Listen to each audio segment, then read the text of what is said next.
시민이 언론의 인사가 되는 그날까지 언론아싸 시작합니다. 저는 오윤혜고요. 안녕하십니까 교수님, 반갑습니다. 안녕하세요. 반갑습니다. 네, 최영기 교수님 모셨고요.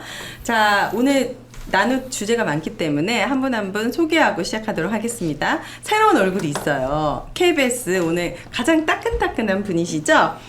박상현님 모셨습니다. 네, 안녕하십니까. 전국언론노조 KBS 본부 8대 본부장 박상현입니다. 오늘 출범식했습니다. 이렇게 환영한다고 해. 그래도 축하는 해야죠. 축하해야죠. 감사합니다. 첫날인데. KBS 본부 역사상 최고 득표율의 주인공이라고 해요. 네, 저희 조합원 수가 좀 기복이 있기는 있는데 지금 이렇게 조합원 분들이 많이 참여하셔서 많이 지지를 해주셨다는 거는 그만큼 지금 KBS 상황이 엄중하다. 네. 그런 부분에 있어서 다들 공감대를 갖고 있기 때문이 아닐까 그렇게 네. 생각합니다. 네. 좋습니다. 앞으로도 많은 활약 네. 기대해 보도록 하겠습니다. 자, 옆에 계신 M님 셀프 네. 소개해 주시죠. 언론정책 MBC 본부 본부장 이호찬입니다. 네, 반갑습니다. 반갑습니다. 그리고 녹화 전부터도 라이브 전부터도 넋이 나가 계신 한 분이 계세요.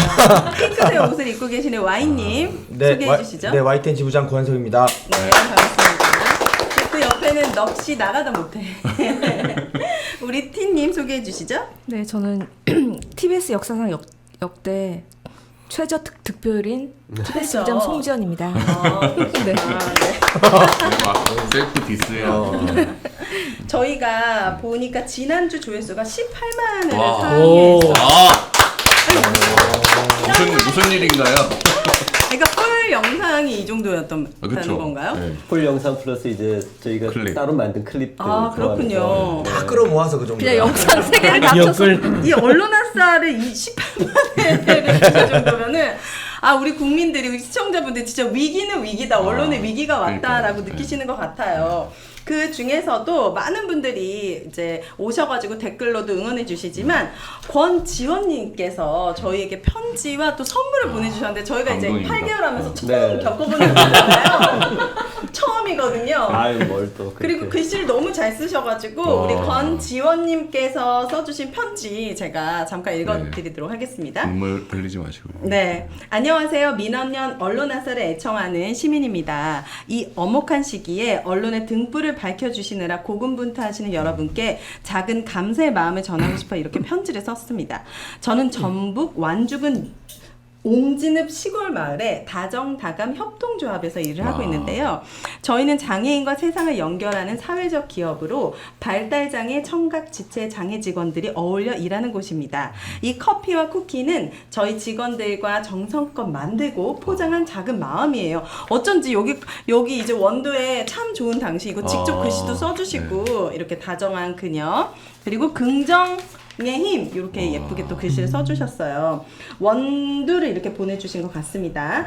4.10 총선까지 더욱 힘내주시길 응원하며 그날이 우리 모두의 축제의 날로 기억되길 바랍니다. 시민이 언론의 인사가 되는 그날까지 아싸. 이야, 감사합니다. 너무너무 진심으로 감사드립니다. 이렇게 많은 분들의 호응과 진심이 있기 때문에 이분들이 또 밖에 나가서 엄청 싸우고 있잖아요. 오늘 다뤄야 할 뉴스가 많은데 또 그 중심에 계신 넋이 좀 나가 있지만 정신 차리기로 하고요. YTN 긴급 토크 시간 가져보도록 하겠습니다. YTN의 김백 사장이 오자마자 기습적으로 사과 방송을 했습니다. 김백의 전속력 장악이 시작되었다. 총선이 일주일 앞으로 다가왔고 내일 모레면 이제 사전 투표가 시작이 되는데 이 혼란의 틈을 타서 공영방송에서는 천인 공로할 일들이 일어나고 있습니다. 김백 YTN 사장이 오늘 대국민 사과 영상을 만들어 기습적으로 틀었다고 하는데 먼저 영상 확인하시죠. 아유, 정말 사고네요, 사고. 네. 근데 얼굴 보는 것도 상당히 괴로운데 네. 가발 같다. 저거를 강당에서 어제 오후에 몰래 녹화를 했어요. 보통 방송사에서 저런 취재 일정이 있으면 카메라가 나가니까 영상 기자들이 이제 일정을 올려놓는다고요. 내부 시스템에. 그거를 녹화가 다 끝나고 나서 올리고 편집도 어디서 했는지 모르겠어요. 하여간 그렇게 몰래 녹화를 해서 원래는 오늘 12시 방송에 틀려고 했거든요.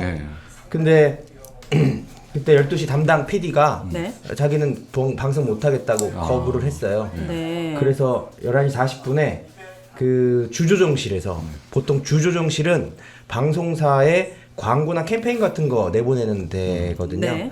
거기서 그냥 기습적으로 20분 전에 틀어버린 거고요. 와. 그리고 저 영상을 이제 기사화해서 축약해서 또 YTN에서 계속 방송이 나가고 있는데 또 5시 뉴스 PD도 자기는 이 단신을 방송 못하겠다 그렇게 했는데 억지로 또 방송이 나갔죠. 그래서 그 PD도 제 뉴스 진행 중에 네. 울고 울고요?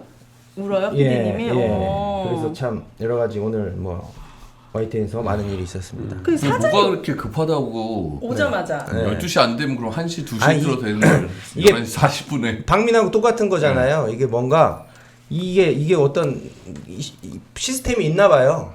이렇게 해야 되는 이 약속하고 매뉴얼이 사장 된 것 같아요. 그리고 사과하는 그 항목도 똑같아요. 저기 뭐 오세훈 생태탕도 있고 생태탕 보도가 아니라 내곡동 땅 의혹이라고 아. 저희들은 부릅니다. 예. 왜냐하면 이거 굉장히 악의적인 프레이밍이기 아, 때문에 생태탕이라는 네, 네, 이런 네이밍은 좋지 않다. 아, 알겠습니다. 그래서 내곡동 보면은 땅 의혹. 예. 이 뭐 김백 사장도 그 출신한 단체가 있지 않습니까? 네, 네, 공정? 네. 공정을 언론 내고 국민인데 있는데 그쪽에 사람들이 갖고 있는 일종의 뭐 약속 프로토콜 뭐 네. 그런 것 같아요. 뭐 언론사를 들어가게 되면은 네. 일단 뭐 문제되는 보도들에 대해서 사과를 하고 이제 그 다음에 뭐 그 사람들에 대해서 징계 운운을 하면서 내부의 공포 분위기를 만들고 네. 뭐 이런 것들이 하나의 뭐 수법이 되어 있지 않나 그렇게 보이는 거기도 상황인 것 대외비 같아요. 문건이 하나 있나 보다. 그게 뭐 용산에서 보도 지침 같은 게 내려오나 봐요. 사과 지침 같은 게. 그다음에 김만배 신앙님 녹취록 보도 그것도 똑같이 사과했고요. 네. 그다음에 뭐 줄리 의혹 보도 네. 뭐 이런 것도 다 김백 사장이 사과했습니다. 그래서 YTN 노조에서는 너무 부끄러워서 국민들한테 김백의 사과를 사과한다고 다시 성명도 내고 네. 그렇게 했습니다. 궁금한 것이 사장이 원하면 이 커다란 방송국 시스템이라는 게 있는데 막 이렇게 막 껴서 송출이 가능합니까? 그렇게 하면 안 돼요. 사장은 방송에 개입하면 하면 안 되는 거예요. 방송법에도 그렇게 나와 있고 YTN 사규 및 단체 협약에도 다 그렇게 나와 있어요. 그럼 그런 거 다 위반하면 어기고 이렇게 한 거죠. 지금 징계해야 되겠는데요? 김백이요? 네. 김백 이런 부분에 있어서 그러면 구성원들이 어떻게 네. 할 수 있는 건 뭐가 있습니까? 뭐 이렇게 단협 이런 걸 통해서 이미 제도화되어 있는 부분들이 있거든요. 이렇게 네. 뭐 사장 마음대로 하지 못하게 하는 것들. 근데 지금 KBS 사안을 보면은 이 단협 자체를 무효화, 이 무력화시키는 단계일 수도 있습니다. 그래서 제도 자체를 이렇게 무시하는 거죠, 사실. 네. 지금 임명동의제도 안 지키고 그냥 임명한 거죠. 네, 국장들. 보도국장 임명동의제 있는데 안 지키고 일방적으로 임명을 했고 그 보도국장이 뭐 취임하자마자 뭐 인사도 웃긴 게 구두로 냈어요. 인사 발령을 한꺼번에 못 내고 이게 너무나 대폭 그 사람들을 갈아치우니까 이게 조절이 안 되는 거예요. 그러니까 다 근무 지정을 해서 지금 평 기자들은 인사 발령이 나지 않은 채 그냥 근무 지정으로 너 경제부 가 그러면 경제부 가서 일하고 그런 상황이에요. 완전 그러니까 회사 아수라장입니다, 게시판에 그냥. 인사 발령이 네. 붙잖아요. 보통 우리가 방이라고. 평사원들은 안 붙었어요. 그냥 부팀장들만 붙고 그 부팀장들이 그냥 얘기해서 너 와, 야, 너 와, 뭐 그래서 이런 너 할래? 이렇게 해서 이 하고 지금 공영방송이 이렇게 네. 할 수도 있는 구성원이 거의 1000명 가까이 되지 않나요? 그렇죠. 1000명 정도 되죠. 근데 이렇게 총선 엉망으로 일주일이니까 이제 네. 왜 그렇게 하지? 뭐 물어본 답은 있었습니다. 뭐 총선 일주일 전이다 이제 YTN이 총선에 기여를 하는 방법들이 무엇인가에 대해서 고민하고 있지 않을까. 오로지 그것만 생각하고 있을 가능성이 높은 것 같아요. 저는 이거 보면서 뭘 느꼈냐면 김백 사장이 박민 사장이 한 거보다 조금 더 강하게 기치를 해서. 올려야겠다라는 생각을 하고 시간도 훨씬 더 추격시키고 경쟁적으로. 네, 그리고 또 와. 사실 박민 사장은 방송에 내지 않지 않았습니까? 그쵸? 뭐래요? 송출을 사과 안 했잖아요. 단신을 송출? 냈던 네. 앵커가 것은 그러니까 냈죠. 9시 뉴스에 그러니까 단신은 냈고 이걸 중계를 하진 않았죠. 네. 그런데 이제 그 사과 방송을 한 날 이제 9시 앵커가 불공정 보도에 대해서 사과드립니다라고 하는 한 4분짜리 보도가 나갔었죠. 이게 계속 문제가 되는 게 YTN도 마찬가지겠지만 김건희 여사 관련 보도나 김건희 여사 관련 보도, 그다음에 김만배 신앙님 녹취록 보도, 오세훈 그 내곡동 땅 의혹 보도 이런 것들이 사실 법원의 판결에서 이것이 잘못됐다, 오보다 이렇게 판결이 난 게 하나도 없지 않나요 현재까지? 그렇죠. 없고 특히 그 오세훈 내곡동 땅 의혹 보도 같은 경우는 오세훈 시장이 거기 갔다고 목격자들이 얘기를 했고 심지어 다른 기관도 아닌 검찰이 목격자들의 말이 진실인 것 같다. 오세훈 시장은 거기 갔을 가능성이 크다라고 불기소 결정문에 이렇게 적시를 해놨습니다. 그런데 왜 이걸 사과를 하냐라는 거죠. 그러니까요. 뭘 사과하는 거죠? 그 사과가 그러니까. 국민한테 한 사과가 아니라는 거죠. 용산에 사과를 한다는 거죠. 자, 김백 사장이 4월 1일 취임식을 가졌습니다. 네. 그런데 와인님 때문에 취임식이 완전히 엉망진창이 됐다고 하는데 그 영상도 준비되어 있습니다.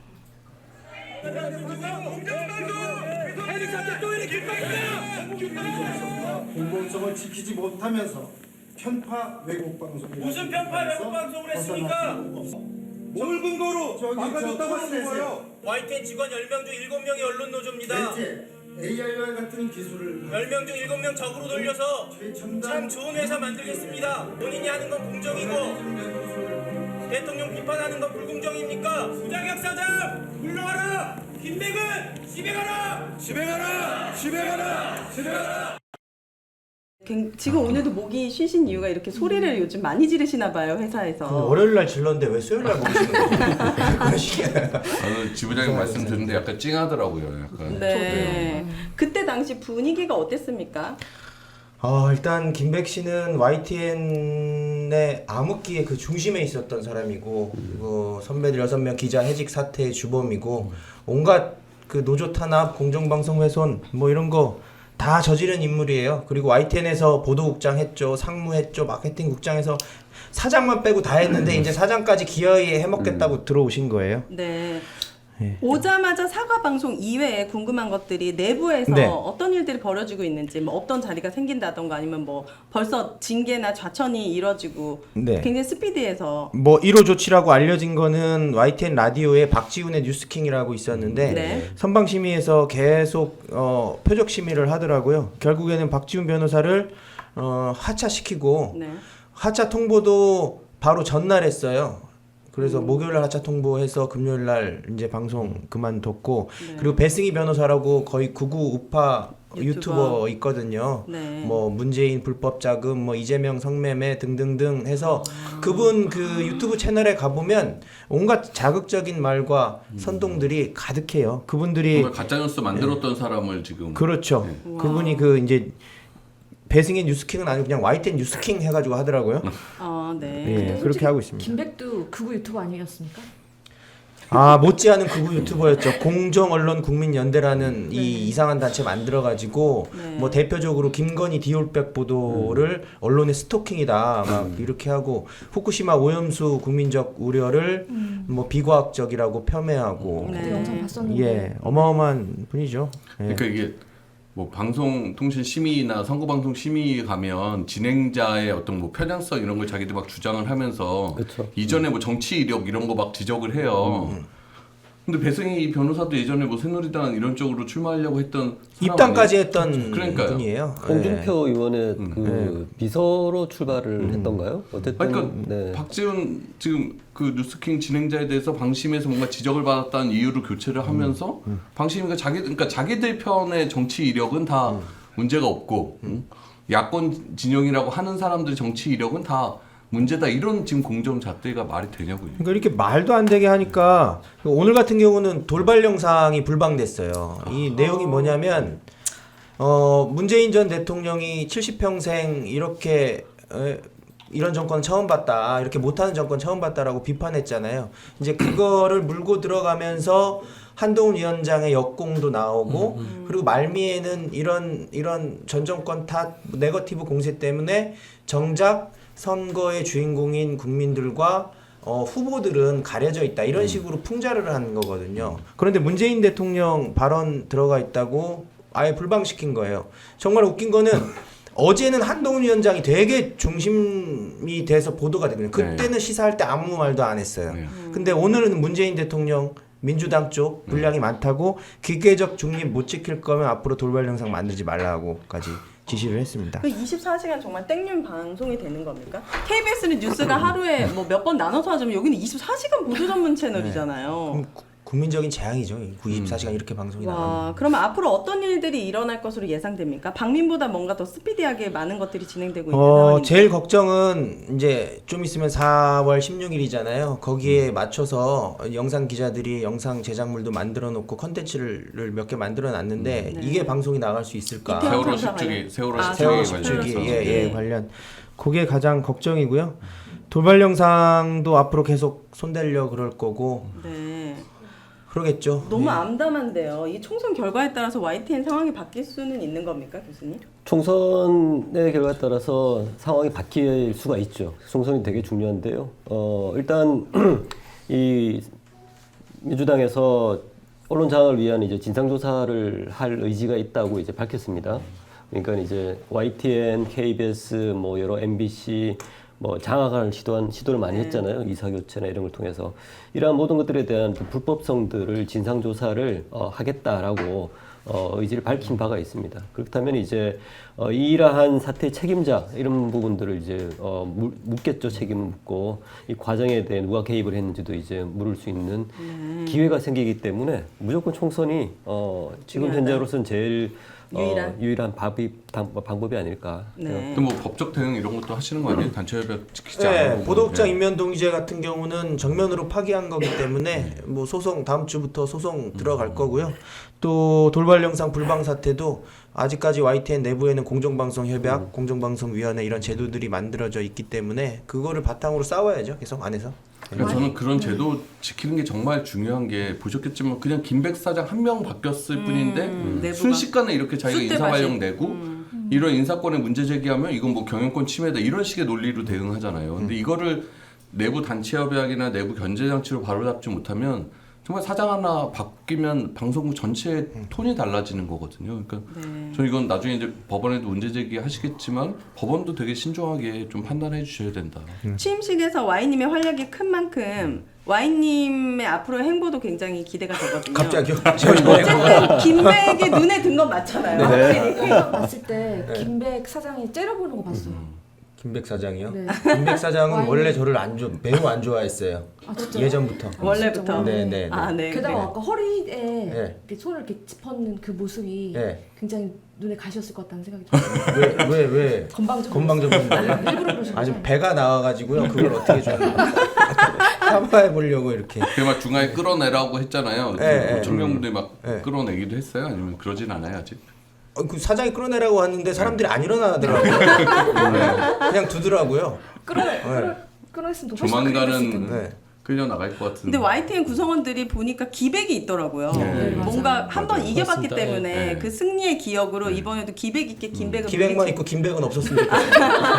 네, 그런 날이 오기를 그리고 저희가 저는 아까 네. 고재 부장님 되게 약간 당당한 게 멋있는 게 조직원의 언론노조원이 직원 10명 중 7명이다. 이 언론노조원을 다 적으로 돌릴 거냐라고 말씀하시는데 또 되게 찡하더라고요. 그러니까 네. 어쨌든 이 구성원들의 거의 7화를 다 그럼 뭐 편파적인 사람들 이렇게 규정하고 어떻게 방송국이 굴러가요? 그러니까 그런 잘못된 인식부터 좀 바꿔 가야 되는데 네. 언론노조 조합원 자체를 아예 적으로 돌리니까. 네. 김건희님이 Y님에게 네가 김백이냐 나는 Y의 기백이다라고 외치고.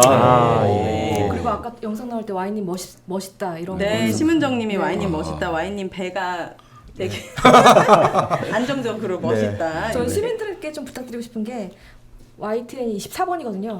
잠깐 채널 삭제는 보내주셨으면 좋겠습니다. 왜요? 절선이 끝나고 나서 네. 어떻게 변할지 모르기 때문에. 채널 삭제 생각 안 했는데 그냥 극단적인 방법을 말씀하시네. 코끼리는 생각하지 말아라. 봐봐요 지금 여기 필통님께서 네. 24번 제외했다고 해가지고 제가 아, 말씀드리고 있습니다. 네. 개방에서는 46분에 나오습니다. 방이 상한 겁니다. 아무튼 무조건 여러분의 권리인 투표를 행사하셔서 총선 이후에 우리 맞습니다. 공영방송에 희망을 가질 수 있기 때문에 노력해 주셨으면 좋겠습니다. 자, 이번 순서는 키워드 토크로 넘어가 보도록 하겠습니다. 총선 여론조사 여당이 더 유리했다. YTN이 워낙 긴급한 상황이라 앞에 소식을 전해드렸고요. 본격적으로 토크 이어가도록 할게요. 키워드 첫 번째입니다. 여론조사 왜곡 도를 넘었다. 총선에 빠질 수 없는 것이 여론조사의 결과일 텐데 민원연 총선 미디어 감시단에서 여론조사 보도를 모니터링을 해본 결과 수치 왜곡이 많았다고 합니다. 네, 뭐 정확히 이야기하면 수치를 왜곡했다기보다는 보도를 했다기보다는 수치에 대한 해석에 대한 부분에서 약간 왜곡들이 발생하는 거죠. 이게 여론조사 보도가 굉장히 중요한데 왜냐하면 이제 총선 때 후보자들 중에 누가 유리하고 불리한지에 대한 민심을 파악할 수 있는 굉장히 중요한 잣대잖아요. 네. 이것을 해석하는 방법에 있어서 이제 어떤 특정 후보가 더 유리하거나 특정 정당이 더 유리하거나 또는 그 반대가 될 수가 있습니다. 그래서 선거방송 때 이런 여론조사 보도가 굉장히 중요한데요. 네. 그래서 민원연에서는 올해 1월 1일부터 지난 주까지 주요 언론사 15개 언론사에 대해서 여론조사 보도를 다 전수조사를 했는데 보니까 이런 부분들이 있어요. 오차 범위에서 접전이 있을 경우에는 사실은 이 현재 제도에서는 그것을 순위를 매기지 못하게 되어 있어요. 왜냐하면 오차 범위 내에 접점을 하고 있기 때문에 네. 누가 1위고 2위인지를 알 수 없다가 정답이거든요. 네. 근데 이제 특정 언론사들 아까 보신 그래프에 보면은 특정 언론사들은 순위를 매겨버려요. 그러니까 예를 들면 이건데요.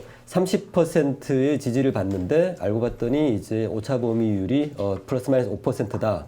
그러면 이제 그 30%의 의미는 35%에서 25% 사이라는 말이거든요. 이 10% 차이가 나는 거거든요. 네.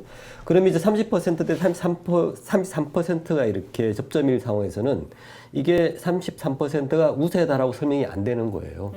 하면 안 되게 돼 있고요. 네.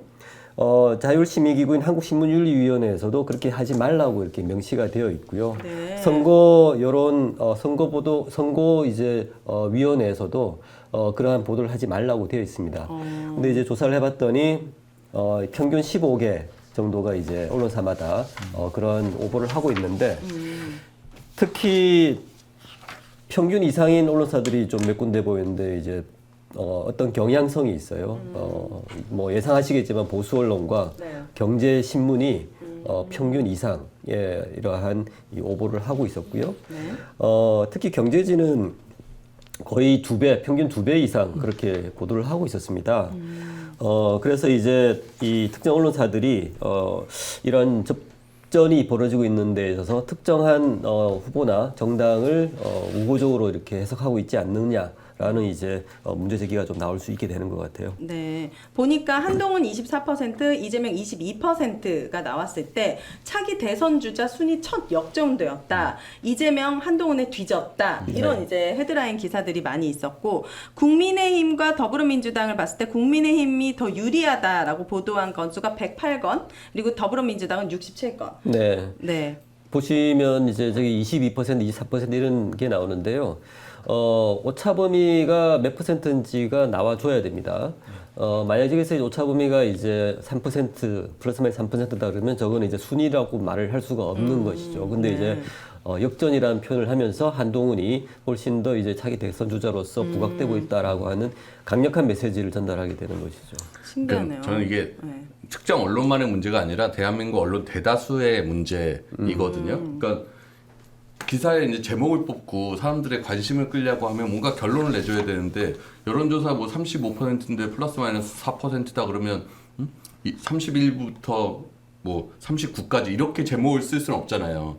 그러니까 숫자를 뭔가 특정을 하고 싶은 거고 특정하면 순위를 매기고 싶고 순위를 매기면 이게 역전됐다 어떤 그 여론조사의 변화를 그 과학적이지 않게 뭔가 규정하고 싶은 그런 거예요. 그러니까 모든 언론들이 이런 매주 예를 들어 다른 이슈도 마찬가지고 주마다 뭐 2주에 한 번씩 여론조사를 하면서 그 전주와 비교하는 이런 것들도 대부분 오차범위 내인데 뭔가 약간의 변화를 뭔가 의미 부여를 하고 그래서 이걸 통해서 뭔가 또 다른 정책 변화나 이런 걸 뭐 이끌고자 하는 약간 언론들의 과도한 욕심 이게 전반의 문제라고 생각해요. 근데 더 문제는 그런 기준을 이제 과학적이지 않게 적용하면서도 자신의 정파적인 이념에 따라 그걸 한 번 더 왜곡시키는 그런 현상이 여기서 나타나는. 실제 연구를 통해서도 말씀하신 게 객관적으로 이제 검증이 되고 있는데요.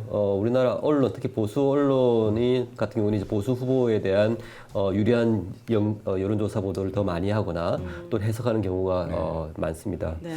그래서 저는 이걸 이제 여론 참칭, 여론조사 보도다 이렇게 저는 부르고 있는데요. 왜냐하면 이걸 마치 민심인 것처럼 호도하는 것이죠. 그래서 이런 여론조사 보도를 할 땐 이거는 어쩔 수 없습니다. 시청자분들이 수치를 꼼꼼히 들여다보는 수밖에 없는 것 같아요. 네. 사실 이게 그 방심이나 선방심위에서 짚어야 되는 게 맞아요. 이런 것들을 이런 거 사실은 그렇죠. 네. 점검을 하고 이제 이런 것도 해야 MBC만 되거든요. 짚어요. MBC만. 그런데 이제 그래서 이제 사실 여론조사 보도는 저희 이제 보도하는 방송사 기자들 입장에서는 굉장히 교육을 많이 받습니다. 이걸 해석을 어떻게 해야 되는지.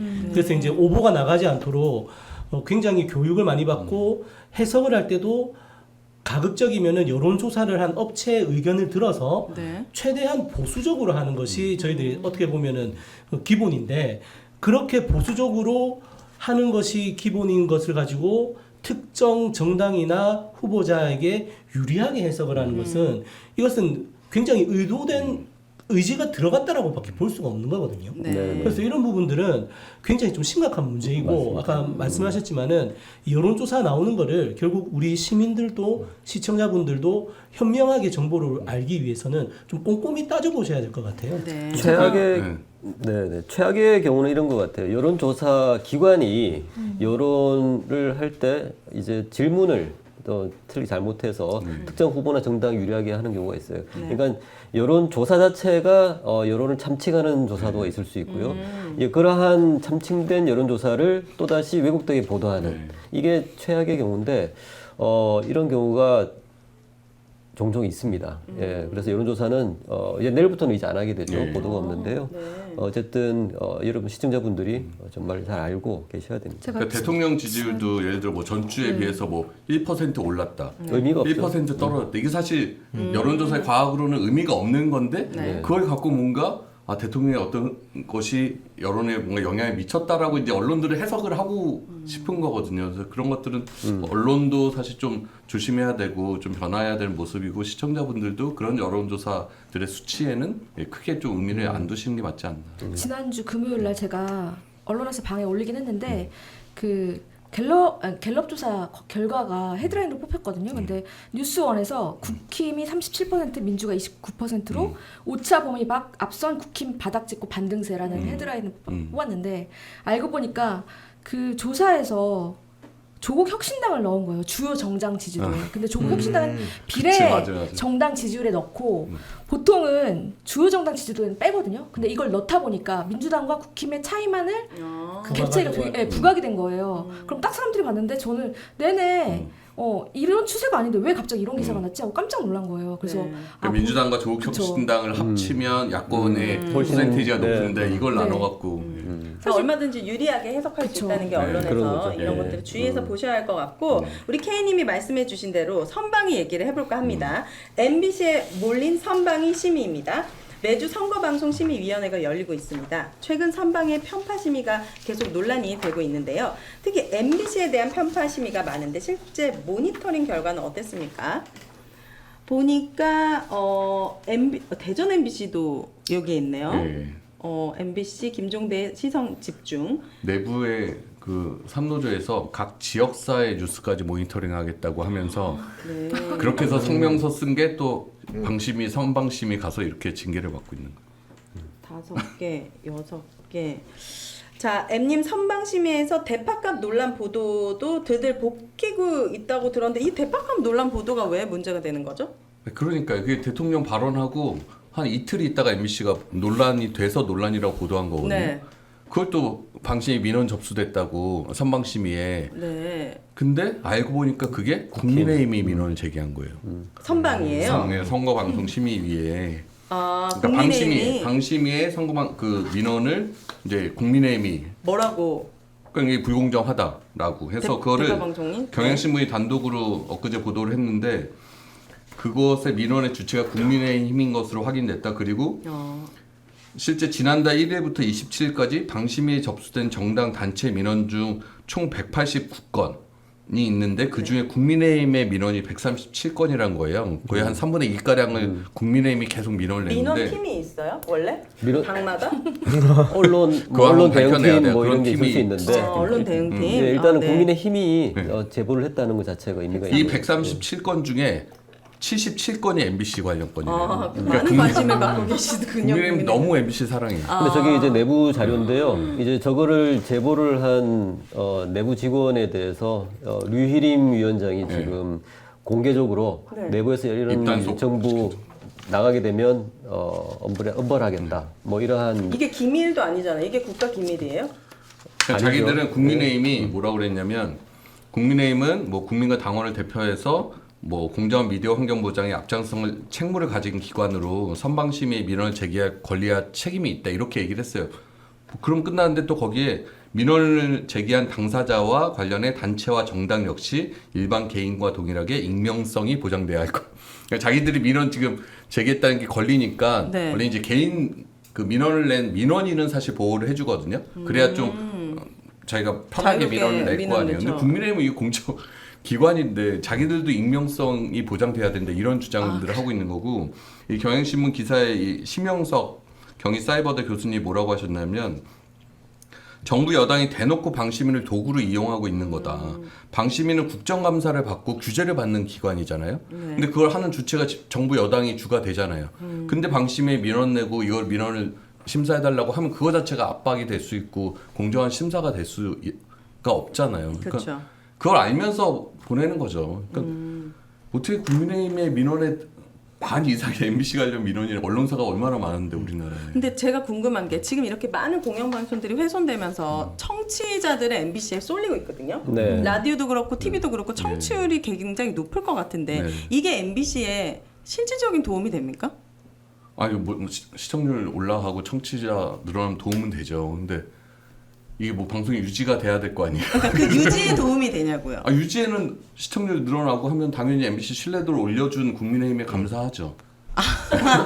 그러면 광고 단가가 높아진다거나 아니면은 뭐 그런 아 그렇죠. 네, 재정적인 부분은 뭐 바로바로 하나하나 건건이 무슨 광고 단가가 달라지지 않지만 큰 틀에서 청취율이 올라가고 시청률이 올라가면 뭐 광고 단가 이런 거에 플러스가 되죠. 근데 그거 광고 단가 쌓이기 전에 지금 계속 벌점 내려갖고 제어가 안 해주겠다 뭐 이런 상황이라서 예. 지금 법정 제재 수가 계속 늘어나고 있기 때문에 네. 시청자들의 신뢰는 묻히게 되는 거예요. 오히려 이제 이런 제도적인 불신적인 점수를 막 이렇게 쌓다 보면은 네. 최근에도 김준혁 후보 관련된 영상으로 민원이 들어왔다고 하는데 이것 뭐 잠깐 보고 말씀해 네. 주실 수 있을까요? 민주당에선 김준혁 후보의 과거 유튜브 발언이 논란으로 불거졌습니다. 김환란 이화여대 초대 총장의 과거 친일 행적을 언급하면서 학생들을 성상납시켰다고 한 대목 등이 논란거리가 된 건데요. 역사학자 출신인 김 후보는 기록을 근거로 말했다고 반박하는데 국민의힘뿐 아니라 이화여대 측도 비판에 가세했습니다. 김정우 기자의 보도입니다. 재작년 한 유튜브 방송에 가 들어갔다. 아니 저는 정말 어처구니가 없는 게 아. 지난번에 어머나. 숫자 1 얘기했을 때 일기예보에 네. 파란색 숫자 1이 민주당 뜻한다고 네. 왜 선거운동 하냐고 그랬잖아요. 그것도 네. 말도 안 되는데 저기 지금 파란색 옷 입고 김준혁 후보가 민주당 후보라는 걸 누가 다 몰라요. 알죠. 네. 근데 거기에 국민의힘 로고가 들어갔다고 김준혁 후보를 국민의힘으로 오인하게 만들기 위한 또 MBC의 선거운동이다. 김준혁 후보가 뭐 이화여대 이화여대 교수이신 학생인가? 이화여대는 왜 나와요? 그럼 이화여대 나온 것도 아니고. 그리고 저 앵커 멘트는 네. 김준혁 후보에 대해 민주당 김준혁 후보에 대해서 민주당 김준혁 후보에 대해서 국민의힘과 이화여대가 문제 제기를 했다라는 앵커 멘트에 국힘 로고랑 이대 로고가 나간 거예요. 네. 저걸 갖고 또 선거에 개입했다고 해서 방방 뜨면서 저것도 아마 지금 민원을 제기했을 거예요. 이 보도 때문에 국힘이 민원을 직접 제기했는지는 확인할 수 없지만 네. 그러니까 정말 상식적으로 좀만 생각해보면 누구나 판단할 수 있는 것들을 선거를 앞두고 MBC는 편파적이라는 프레임을 씌워서 자기들의 선거운동에 유리하게 이용해 먹기 위해서 저런 것도 딱 잘라서 저렇게 막 캡처해갖고 막 돌리는 거예요. 그럼 앵커의 동영상으로 보면 이게 뭔 맥락인지 아는데 저렇게 캡처해서 돌면은 또 오해 여지가 있잖아요. 네. 그러니까 국민의힘이 앞장서서 선거 개입을 하고 부당한 이제 선거 보도의 어떤 자유, 표현의 자유 이런 것들을 완전히 억압하는 네. 아 정말 너무 힘들어요. 저. 이런 과도한 민원과 심의 그리고 되게 편파적이잖아요. 이런 네. 것들 나중에 어떻게 법정 제재나 처벌할 수 있는 거예요? 뭐 이걸 가지고 제재나 처벌은 뭐 힘들겠지만 계속 악용할 수도 있잖아요. 악용되고 있죠. 네, 예. 악용을 하고 있는데 이게 사실은 제도가 있다고 해서 모든 것들을 막을 수는 없거든요. 누가 제도를 운영하는지가 사실은 더 중요한 부분들이 있습니다. 네. 실제로 제도를 누가 관장하는지가 더 중요하거든요. 그래서 이 선거라는 게 그래서 중요합니다. 이게 어떤 정권이 들어오냐에 따라서 제도 자체가 이렇게 완전 무력화되는 경우가 너무 많거든요. 그래서 이걸 또 제도를 또 만든다고 하는 것도 정답은 아니고 네. 어쨌든 시민들이 잘 뽑아야 됩니다. 오늘 답은 다 총선으로 연결시키실 작전이신 거죠? 왜냐하면 이런 심의나 네. 이러한 문제제기 자체도 지금 총선 때문에 그렇거든요. 맞습니다. 네, 그래서 최대한 국힘에 불리한 것들을 이제 너희는 하지 마라고 하는 어떠한 이 공개 경고 같은 거라고 이제 보시면 될 것 네. 같아요. MBC를 향한 선방심위원들의 선거방송심의위원회 발언이 문제가 되고 있습니다. 2개 정도 살펴볼까 하는데요. M님이 할 얘기가 많을 것 같아요. 먼저 손형기 TV조선 추천회 위원은 의견 진술 대화하면서 제가 받은 느낌은 선거방송심의위원회를 상당히 비하한다고나 할까. 심하게 표현하자면은 권위를 흔들려고 한다는 느낌까지 받는다. 이때까지 우리가 MBC에 제재했던 일들과 전혀 무관치 않다라는 생각이 든다. 잘 알고 있네요. 이런 그 뒤에는 이제 최철호 의원. 최철호 의원은 대단히 충격을 받았다. 제가 아는 방송사상 이런 방송은 없다. 편파 방송 극치다. 그러니까 적지 않은 분들이 MBC를 민주당 기관 방송, 민주당 하청 방송으로 이야기하는 것이 이해가 된다. 저런 마인드로 지금 다 심의하고 민원 넣고 있는 거군요. 네, 많은 분들이 저 인식 자체가 엄청 편파적인 인식이에요. 와. 저게 보통 어떤 의견을 전달할 때 이건 이제 미국에서도 이제 이걸 많이 문제화하는데 네. someone, somebody 이런 말을 써요. 누군가가 이런 지적을 하고 있다라고 하는데 절대 그 누군가를 알 수가 없는 것이죠. 근데 여기서도 이제 많은 분들, 시민들은 이런 표현을 하면서 이제 자신들의 의견들을 저렇게 표현을 하고 있는 것 같아요. 네. 그러니까 내부에서 3노조 정도가 소수의 어떤 극우 성향의 노조들이 문제 제기할 그런 류의 대화를 선거방송심의위원회라는 저런 규제 기관에서 하고 있는 거예요. 그러니까 저 앞에 뭐 권위를 흔든다라고 얘기하는 저 인식 자체가 엄청 권위적이고 그러니까 MBC의 프로그램 담당자들이 선거방송심의위원회에 끌려가서 거기서 기죽지 않고 우리는 이런 이유로 방송을 했고 선방심의에 이런 제재는 부당하다라고 고개 숙이지 않고 얘기를 하니까 그것이 자신들을 비하하고 자신들의 권위에 도전한다라고 느끼는 거예요. 네. 그러면서 사과하고 바싹 엎드리는 언론사에는 징계를 경하게 해주고 이게 부당한 심의다라고 아니 그 심의의 의견 진술은 각 언론사의 의견을 들으려고 만든 자리잖아요. 우리 입장에서 우리 보도의 공정성과 이런 거를 주장을 하면 그게 선방심의의 권위를 흔든다. 왜 인정하지 않냐. 그러니까 완전히 자신들의 생각을 딱 정해놓고 자신의 생각에 맞지 않는 것들을 앞에 당당하게 얘기하면 그게 권위를 흔들어서 비하한다 이렇게 얘기하면서 또 징계를 세게 때리고 네. 그 징계 세게 때린 거에 대해서 보도하면 또 징계를 세게 때리고 네, 앞으로도 말은 안 통할 거라는 예상이 드는데 이러다 보니 선방심의를 해체하자는 의견까지 나오고 있고 M님은 1인 시위 하시고 있다고 합니다. 지금 이미지 보니까 지금 표정이 굉장히 또 네. 결기가 가득 차 있으시고 이거를 주기적으로 하는 겁니까? 저희가 이제? 아침 저녁으로 해서 집행부들이 네. 상암 DMC 여기랑 저기는 이제 점심 때 네. 회사 앞 광장에서 피켓 시위를 하고 있고요. 그러니까 선거를 앞두고 선거방송심의가 MBC만을 표적 삼아서 징계하는 사례들을 국민들한테 좀 최대한 알려내고 네. 이후에라도 이런 류의 선거방송심의위는 사실상 선거 개입이다. 이런 공정성 심의를 선거방송심의에 자격 없는 위원들에게 맡길 수는 없다. 이럴 거면 선거방송심의는 해체하는 게 맞다. 이런 주장들을 최대한 좀 알리려고 하고 있습니다. 네. 자, 심은정님이 T님 목소리를 M본부에서 들을 수는 없는 건지 라고 질문을 남겨주셨습니다. 그러니까 TBS의 네. 사태에 대해서 MBC에서 목소리를 들을 수 있는 날이 제가 한번 민원을 넣어보도록 하겠습니다. MBC 쪽에. 네, 많이 저희가 더 다룰 수 있도록 노력을 네. 하겠습니다. 아니 근데 MBC가 정말 최후의 보루예요. 저희 그 김백 사장 취임식에도 오직 방송사에는 MBC만 왔어요. 예전에는 KBS, MBC, 뭐 YTN도 이제 KBS, MBC 사안이 있으면 가고 했는데 이제 YTN은 안 보내겠죠. KBS는 이제 박민 사장 온 이미 안 이후부터 오죠. 안 오고 저희 있어요. 주요 네. 현장에서 네. KBS 카메라가 사라진 지는 좀 됐고 네. 요 뒤에 이제 긴급 기자회견 저희 4월 1일 날 했습니다. 근데 4월 1일 날 할 때 저희들이 YTN 카메라가 올까 했는데 안 왔어요. 슬프다. 이제 딱 그런 게 취재 현장, 사건 현장 뭐 여러 가지 이제 현장에서 이제 카메라들이 사라지는 것이 그렇죠. 실제로 나타나게 되는 거예요. 너무나도 슬픈 얘기죠. 그러니까 그만큼 실제로 우리 시민들이 심각한 사회에서 일이네요. 어떤 일이 일어나는지를 더 이상 정말 좀 부끄럽지만 네. KBS를 통해서 YTN을 통해서는 보기 힘든 상황들이 벌어진다는 거죠. 문제는 지금 뭐 장악되지 않았던 많은 언론사들이 있잖아요. 그들이 보도를 해주고 있지 않다는 것이죠. 이런 부분에 대해서 같은 동료 선배 후배라고 불리는 기자분들이 이러한 어려운 상황들 보도하고 있지 않은데 이미 이념적으로 권력적으로 장악되어 있는 상태다라고 보는 게 맞는 것 같아요. 그렇기 때문에 이러한 문제들을 이제 보도를 하고 있지 않기 때문에 이런 문제의 한 축은 이 언론사들도 있다라고 하는 것들이 좀 있는 것 같아요. 맞습니다. 조금 전에 강성원 본부장님이 마지막으로 떠나셨는데 제가 8개월 동안 본 중에 가장 밝은 모습. 오셨었어요? 아까 인사했잖아. 가장 이제 8개월 동안 저런 환한 미소를 처음 봤는데 어쨌든 5년 동안 정말 수고 많으셨습니다. 자, 세 번째 키워드로 넘어가 보도록 하겠습니다. 51분 나홀로 속사포입니다. 얼마 전 의대 증언 관련 윤석열 대통령 담화가 있었어요. 다들 보셨는지 모르겠습니다. 기자도 없고 51분 동안 혼자서 말씀을 네. 하셨습니다.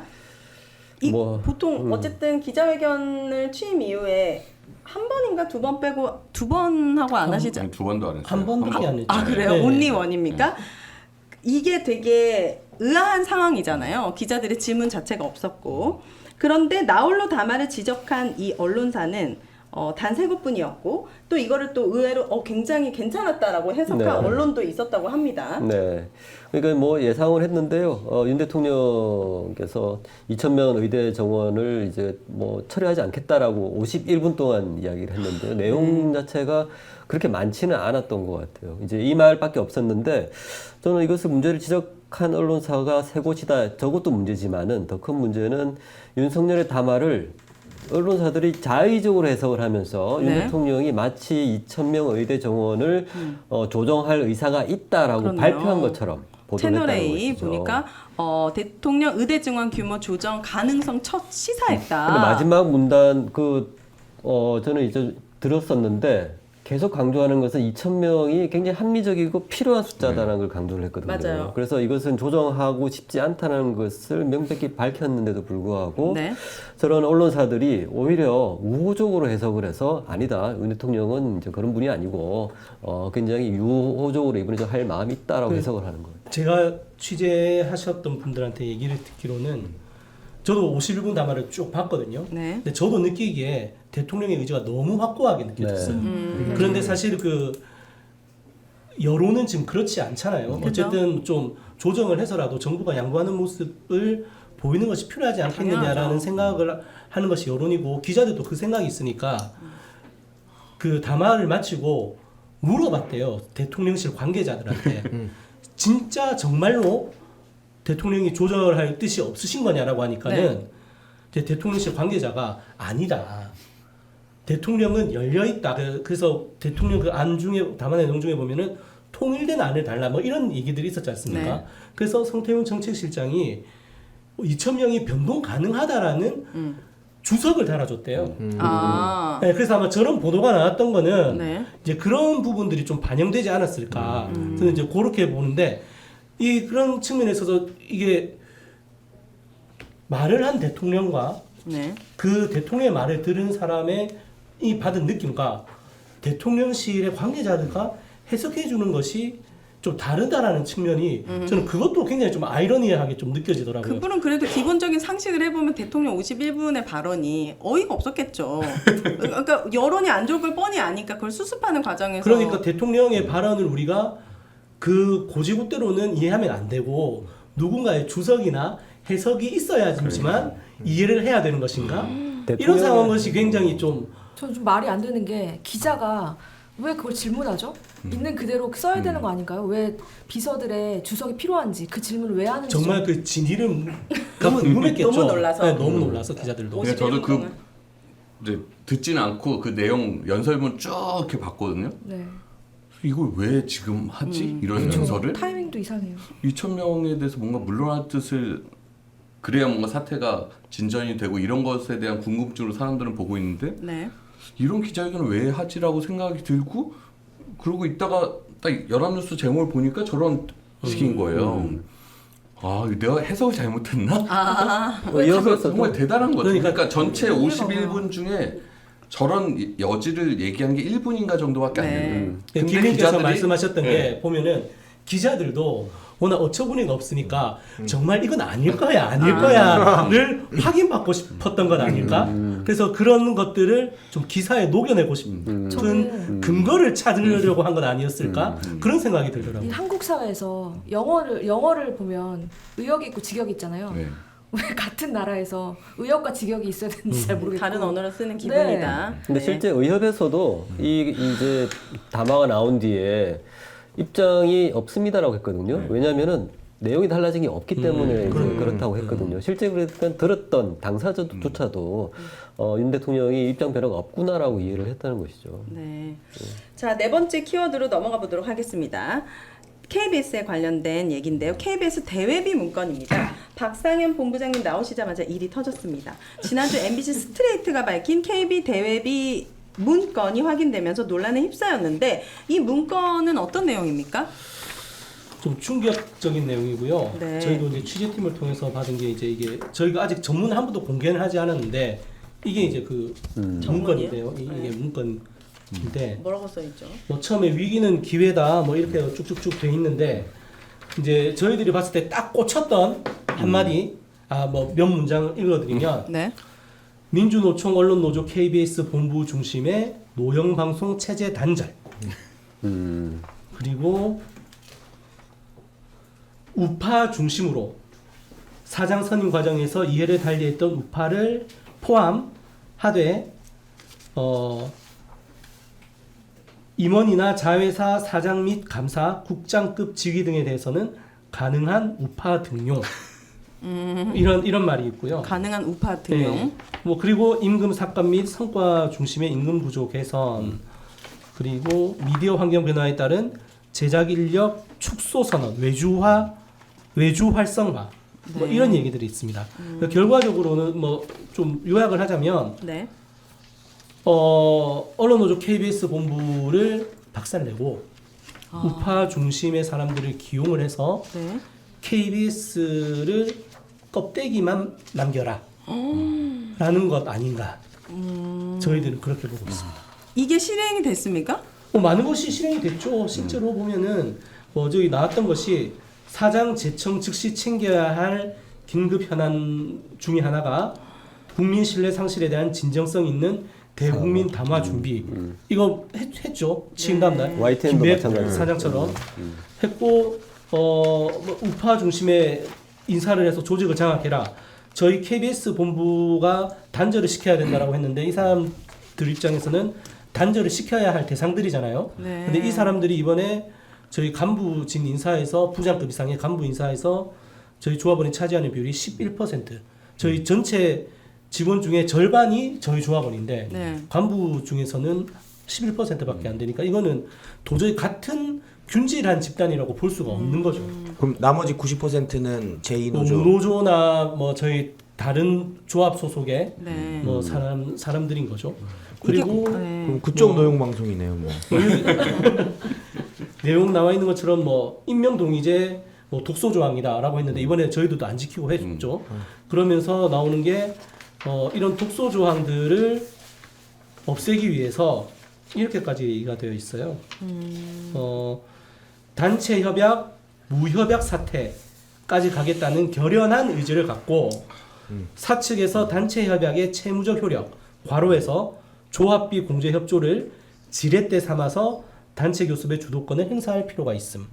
이거는 굉장히 구체적인 좀 노조 탄압 행위를 해야 된다라고 지금 얘기를 하고 있는 거죠. 누가 계획한 거고 누가 작성한 그걸 겁니까? 저희들이 좀 좁혀는 가고 있습니다. 이런 것들이 한 가지 말씀을 드리면 이 문건을 만든 사람은 적어도 현업에 있는 방송 제작 직구는 아닌 것 같다. PD나 기자. 왜냐면은 어쨌든 콘텐츠를 만드는 사람들은 콘텐츠 경쟁력에서 모든 것이 시작을 합니다. 그 경쟁력 있는 콘텐츠를 만들어서 잘 돼야지 뭐 광고도 하고 뭐도 하고 할 수 있다라고 생각을 하는데 네. 이 문건의 대부분은 인사, 노무, 비용, 노조 뭐 이런 내용들이에요. 네. 그러면은 이런 것들을 작성할 수 있는 직무는 좀 한정되어 있다고 보고 네. 뭐 그쪽에서 좀 하지 않았을까? 그리고 저희들이 계속 요 관련해서 성명을 쓰고 있는데 이것들을 보셨던 분들도 대부분이 일치하게 꼽는 사람들이 네. 몇 명이 안 됩니다. 좁혀지고 있네요. 좁혀지고 이 문건 있죠. 작성자. 근데 이거 명백한 부당노동 행위고 이거 형사처벌 대상인데 이렇게 하면 그렇죠. 그렇죠. 예. 방송법도 위반하는 소지가 단분이 있는 게 이 구체적인 명칭이 있잖아요. 박민 사장이 역량을 가지고 이렇게 하셔야 된다라는 내용이 있습니다. 이게 뭐냐면은 네. 사장이 이러한 부당적인 행위에 대해서 개입을 해서 방송의 자유와 독립성을 훼손하는 행위거든요. 이거는 이제 방송법상에서 제일 첫 번째 문구에 해당되는 거예요. 이 지켜야 되는 부분들. 근데 이 부분을 이제 어기게 되기 때문에 이것은 명백한 어떤 법적 위반의 소지가 다분히 있는 박민 사장이라고 명시돼 있나요? 네, 곳곳에 이렇게 명시가 아 그럼 돼 박민 사장은 아닐 것 같아요. 뭔가 박민 사장한테 뒤에 쓰면 더 네. 높은 사람이 박민을 이용해서 KBS를 장악하는 것 이게 같은 보면은 느낌인데. 이제 그렇죠. 회사에는 저희 정책을 담당하는 전략기획실이라는 공식적인 부서가 있는데 네. 그 부서에서 만든 건 아니란 말입니다. 그러면은 이거는 분명히 사장에게 비선이 있다라는 것이고 그 KBS를 움직이는 게 공식적인 조직이 아닌 비선이 관여 있다라는 것 자체도 이제 굉장히 큰 일이죠. 네. 그럼 저희들이 계속 사측은 어제도 기자간담회를 해서 이게 뭐 근거 불문의 뭐 괴문서다 네. 이렇게 얘기를 하는데 저희는 이 문서가 어쨌든 간부 사이에서 유통된 걸 확인을 했어요. 네. 그렇다라고 하면은 이거는 뭐 실제로 사장이 봤을 수도 있고 안 봤을 수도 있지만은 이 문건이 간부들 사이에서 유통이 됐다라고 하는 건 회사에서 일종의 지침 내지 가이드로 네. 간부들이 봤다는 얘기잖아요. 그렇죠. 진상조사가 필요한 부분. 진상조사가 필요한 겁니다. 이거는. 예. 또 궁금한 게 하나 있는데요. 이게 언제 정도 이게 작성된 것으로 파악되는지 궁금한데, 왜냐면은 이게 이사회에서 사장 임명을 제청을 하게 되잖아요. 그러니까 이게 임명 제청 전에 만들어졌는지 아니면 이후에 만들어졌는지도 굉장히 궁금하거든요. 저희들이 봤을 때는 한 9월 말 정도부터 해서 한 달 정도 좀 그 계속 업데이트가 되고 한 사람이 아니라 팀이 움직인 것 같아요. 왜냐면은 일단 보면은 저희들 8월달 수신료 실적이 나와 있는데 이제 8월달 수신료 실적이 9월 말에 나오거든요. 근데 이게 만약에 10월 말에 작성을 했으면 9월달 데이터를 썼을 텐데 그렇네요. 8월달 데이터를 썼으니까는 최소한 9월 말 이후에 작성이 됐다라는 것이 좀 유추가 되고 그때는 박민 사장 취임 전입니까? 전이죠. 그리고 제청도 되지 않았어요. 그래서 보면은 공모 전이지 않나요? 그게 그때는? 공문을 하고 진행되고 공문은 있었던 진행되고 상태였습니다. 그러면서 사장 제청 즉시 챙겨야 할 긴급 현안. 윗선이네. 그러니까는 오, 제청 이전에 그 부분 라는 조심. 것이 되고 그러면서 또 보면은 김희철 사장 가처분 결과를 언급을 하고 있거든요. 근데 가처분이 10월 20일 날 나왔어요. 그러니까 이런 것들을 보면은 상황을 진행 보면서 네, 이렇게 보면서 작성이 되었을 한 달 정도에 걸쳐 가지고 계속 업데이트되면서 좀 만들어지지 않았나.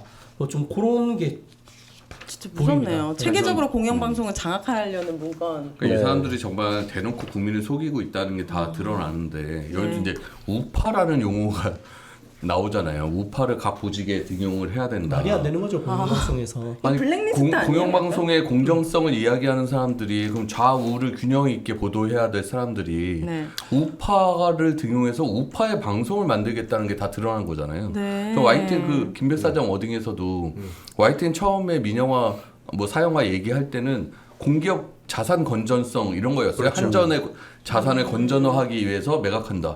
근데 김 사장이 뭐 취임상가에서 뭐 YTN 줄리 관련 보도를 줄리 보도 때문에 민영화된 것이 아닌지 자문해봐야 한다. 그러니까 결국에는 정권의 뭘 자문해봐요. 다 알고 있는데. 정권의 밑보인 방송을 해서 민영화됐다라는 걸 사장도 저렇게 인식하는 거잖아요. 그러니까 이 사람들이 지금 이야기하는 공영방송 정상화가 정말 국민들 속이는 사기극이라는 게 이런 거에서 다 드러나는 거. 사람들을 우리 이제 공영방송에서 어떤 간부가 될 수 있는 사람들 어떤 사람들이냐라고 했을 때 그 사람의 일, 행적 뭐 그런 것들을 가지고 이 사람이 공영방송으로서 적절한 균형감과 공정함과 상식을 갖추었느냐 이런 것들이 평가의 기준이어야 되는데 이 우파라고 하는 정치적인 성향을 지금 지적을 하고 있지 않습니까? 이거는 반대로 얘기하면은 우파 좌파라고 하는 거는 반대 진영에서 그쪽을 정파적이라고 그 낙인 찍을 때 쓰는 단어들이에요. 그렇죠. 그런데 이걸 지금 우파를 중심으로 해야 된다라고 하는 얘기는 반대로 하면은 여기서 단절을 해야 된다라고 하는 언론노조 KBS 본부는 좌파다. 이거를 지금 베이스로 깔고 가는 거지 않습니까? 좌파 개념이 되게 흥미로웠었는데 좌파를 어떻게 규정을 했냐면은 네. 정권에 대한 비판적인 사람들을 좌파로 그렇게 그게 되는 이념적인 거죠. 문제가 아니고요 권력에 대한 문제로서 우파라는 의미를 가지고 있는 것 같아요. 그건 옛날 군사독재 시절에 뭐 말 많으면 빨갱이고 뭐 네. 정권 비판하면 빨갱이고 이런 거랑 똑같은 이거는 인식을 정치적인 이념이 아니라는 아직도 거죠. 갖고 있는 그렇죠. 거잖아요. KBS 노조는 어떻게 대응하실 생각입니까? 일단 저희가 요 관련해서 내부 구성원들이 굉장히 관심이 높은데 아직까지 저희도 좀 분석을 하고 있는 중이라서 좀 전문 공개를 안 했는데 뭐 어제 오늘 해서 그 좀 몇 가지 부분에 대해서 저희들이 내용을 공개를 했고요. 이 법률 검토는 계속 하고 있는데 저희가 어떻게 법률 대응을 하는 것이 좋을지에 대해서 좀 고민을 하고 있습니다. 그래서 그냥 네. 뭐 단순히 고발을 할 건지 아니면 저희들이 특별 근로감독이라든지 이런 걸 통해서 할 것인지 뭐 그런 부분들은 좀 어떤 것이 효과적일지 좀 찾고 있고 절대 회사에서도 그냥 뭐 MBC 뭐 보도에 대해서 뭐 법적 법적 대응, 대응을 스트레이트. 하신다는데 아 그러면 저희가 감사하죠. 진실을 밝혀주시겠다고 하는. 근데 이 문건이 과거 MBC에 또 이런 그렇죠. 문건 비슷한 게 있었잖아요. 그게 요거죠. 네. 제가 언론화사에서 몇 번 아, 소개해드렸던 네. 국정원이 작성했던 MBC 정상화 전략 및 추진 방안. 한결같네요. 2010년 3월 네. 2010년 때 만든 거고 방법이 이건 대외비. 한결같다. 그래서 이거를 이 작성을 사실상 유도한 것이 당시 이동관이었다라고 국정원 직원들이 네. 검찰 가서 진술했던 내용이거든요. 그러니까 여기 보면 똑같이 뭐 1단계 간부진 인적 쇄신, 뭐 편파 프로 퇴출로 개혁 기반 조성, 뭐 그 다음에 이제 노조 무력화, 그 다음에 뭐 MBC 민영화 이런 단계별 전략들이 다 나오고 여기도 보면 단협 뭐 노조 측이 협상에 불응할 경우 일방적으로 단협 폐지를 통보, 원점에서 재협상하는 방안 검토. 이런 식의 이제 과거 국정원이 짜놓은 매뉴얼들이 이제 그대로 뭐 내부 녹아 인사든 외부 인사든 그런 것들을 자기들이 이제 KBS의 현실에 맞게 작성해하고 저런 식으로 유포를 하고 있는 거죠. 14년 전 문건인데요, 저게. 네. 그러니까 지금은 저보다 훨씬 더 이제 세세하게 그렇죠. 조금 훨씬 디테일해지고. 업데이트된 이명박 시절. 예, 이명박 그때 시절에 처벌하지 않았습니까? 윤석열 대통령이. 다 이제 그렇죠. 무혐의- 윤석열 대통령이 기소했는데 그때 네. 이동관은 빠졌죠. 이게 죄인 건 알고는 있는 거네요. 대통령실도 어쨌든. 그래서 이런 대외비라고 사안을 문건에 밝혔지만. 이제 표시가 되어 있어요. 네. 저기 알려지면 이거, 뭐 이거 윤석열 대통령한테 들키지 않도록 그분들 조심하시라. 네, 처벌받을 수 있다 알려드립니다. 자, 5번째 키워드입니다. 총선까지 쉿. 이건 무슨 내용입니까, 티님? 네, 이거는 오세훈 서울시장의 속마음을 얘기한 거예요. 오세훈 서울시장은 사실 차기 대권을 노리고 있잖아요. 그리고 이분은 좀 방송 이미지, 여론 이런 걸 굉장히 중시하는 정치인입니다. 그래서 누구보다 방송의 힘을 되게 잘 알고 있어요. 그래서 네. 이제 오세훈 서울시장은 아마 TBS를 사실은 마음속으로는 잘 길들여서 뉴스공장 정도만 폐지하고 잘 길들여서 자기가 네. 자기 정책을 홍보할 그런 수단? 방송사로 네. 수단으로 써먹을 생각이었을 거고요. 네. 그리고 앞으로 자기가 가져갈 그 공적을 홍보할 수단을 이렇게 내팽개칠 이유가 사실은 없어요. 네. 근데요. 근데 다만 국힘 내부 지지자들 사이에서 오세훈 서울시장이 당내 세력이 별로 없다는 게 가장 큰 문제였고요. 윤석열과 그러니까 초반부터 척지고 싶지 않을 거고 게다가 국민의힘에 있는 문광희 의원들이 워낙 강성이란 말이에요. 네. 그래서 사실 그거를 줄다리기 하면서 사실은 보고 있는 건데 총선이 그러니까 오세훈 서울시장한테 가지는 의미가 되게 커요. 왜냐면 자기 입지가 정해지거든요. 그래요? 어떻게 정해지는 어떻게 거예요? 돼야 좋아지는 거예요, 오세훈 시장? 오세훈 씨가 만약에 윤석열과 한동훈이 만약에 패할 경우에 네. 대권 후보로서 좀 입지를 강화시킬 수 있는 측면이 있고 입김이 좀 세질 거라고 보고 있을 것 같아요. 아 그래요? 네. 그래서 그 분위기를 보고 나서, 그러니까 그 분위기를 보고 나서 뭔가 자기의 선택을 할 것 같은데, 그러니까 총선 때까지는 좀 조용히. 왜냐하면 작은 불씨 하나가 대형 산불로 커질 수 있는 게 바로 총선 시기잖아요. 그러니까 그런 상황일 것 같고, 저는 끝나갈수록 그러니까 유해 조례안이 끝나가는 시점, 5월 말 시점이 갈수록 지금까지는 시의회의 책임론이었다면 결국에는 오세훈 책임론 부각될 상황이 올 거라고 생각을 할 거고요. 아마 그때 결심을 할 겁니다. 시위를 거스르면서 TBS 살려줄 것인가? 그걸 오세훈 시장이 할 수 있다고요? 입장이 바뀌면 TBS가 살아날 수 있습니까? 그럼요. 왜냐하면 어떤 아무리 방식으로? 시의회와 서울시, 그러니까 지자체장과 네. 시의회 그 사이는 원래 뭐 균형이 있다고는 하지만 실질적으로는 지자체장이 만약에 그 행정력을 실행시키는 기관이기 때문에 사실은 큰 마음을 먹고 타협을 하겠다고 마음을 먹었으면 했었을 겁니다.